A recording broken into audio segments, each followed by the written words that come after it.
একটা রঙিন ময়ূর আর একটা সবুজ টিয়া পাখি একই বনে থাকত। দুজনেই ভীষণ অহংকারী, একজন আর একজনকে একদমই সহ্য করতে পারত না।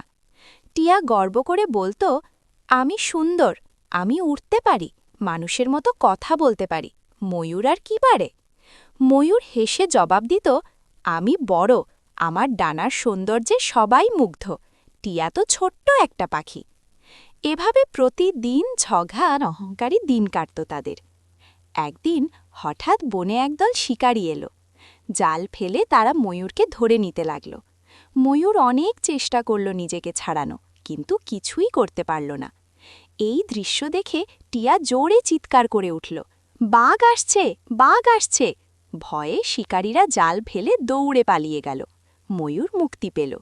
লজ্জায় মাথা নুইয়ে ময়ূর বলল, আজ তুমি না থাকলে আমি বাঁচতাম না।